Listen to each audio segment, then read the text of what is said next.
satu calon yang secara eksplisit tidak memenuhi kriteria yang ditetapkan. Terdapat pula praktek yang meresahkan di mana aparat daerah mengalami tekanan, bahkan diberikan imbalan untuk mempengaruhi arah pilihan politik, serta penyalahgunaan bantuan-bantuan dari negara, bantuan sosial yang sejatinya diperuntukkan untuk kesejahteraan rakyat, malah dijadikan sebagai alat transaksional untuk memenangkan salah satu calon. Bahkan intervensi ini sempat merambah hingga pemimpin Mahkamah Konstitusi. Ketika pemimpin Mahkamah Konstitusi yang seharusnya berperan sebagai jenderal benteng pertahanan terakhir menegakkan prinsip-prinsip demokrasi terancam oleh intervensi, maka pondasi negara kita, pondasi demokrasi kita berada dalam bahaya yang nyata. Lebih jauh lagi, skala penyimpangan ini tidak pernah kita lihat sebelumnya, Yang Mulia. Kita pernah menyaksikan penyimpangan seperti ini di skala yang kecil, pilkada, populasi kecil, tapi dalam skala yang amat besar dan lintas sektor baru kali ini kita semua menyaksikan.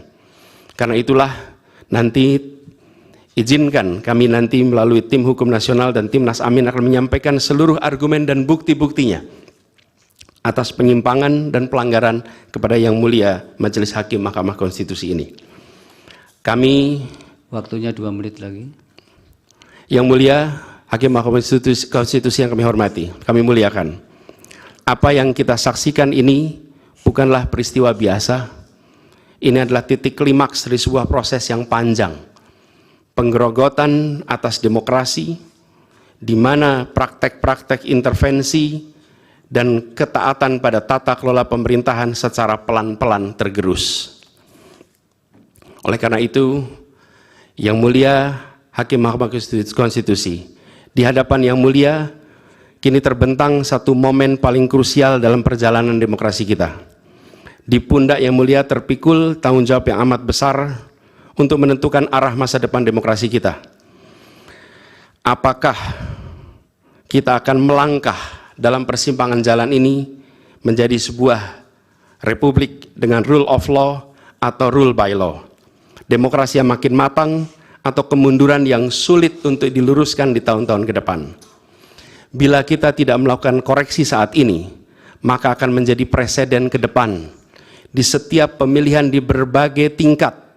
Bila kita tidak melakukan koreksi, maka praktek yang terjadi kemarin akan dianggap sebagai kenormalan dan menjadi kebiasaan, lalu menjadi budaya dan akhirnya menjadi karakter bangsa.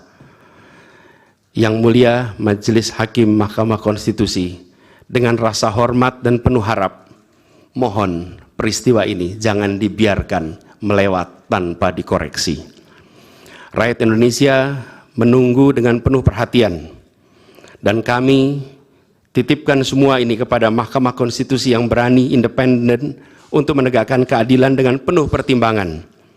Kami mendukung Yang Mulia untuk tidak membiarkan demokrasi ini terkikis oleh kepentingan kekuasaan yang sempit, tidak membiarkan cita-cita reformasi yang telah lama diperjuangkan menjadi sia-sia. Tindakan dan keputusan Mahkamah Konstitusi terkait dengan jadwal pemilihan kepala daerah serentak serta keputusan penghapusan pasal pencemaran nama baik telah memberikan kepada kami harapan bahwa independensi, keberanian, ketegasan dalam menegakkan keadilan hadir kembali di Mahkamah Konstitusi ini. Kami memohon kepada Hakim Konstitusi yang kami muliakan untuk menerapkan kebijaksanaan dan keadilan dalam setiap keputusan perkara yang kami ajukan, menjadi penjaga yang teguh atas nilai demokrasi, dan memastikan bahwa konstitusi tetap menjadi panduan utama dalam membangun masa depan bangsa yang lebih adil dan sejahtera. Semoga sejarah mencatat dan menjadi saksi atas dedikasi dan komitmen yang mulia untuk mempertahankan integritas dan martabat demokrasi dan konstitusi kita. Kepada Hakim Mahkamah Konstitusi yang kami muliakan, harapan besar dan tinggi itu kami titipkan. Terima kasih. Assalamualaikum warahmatullahi wabarakatuh.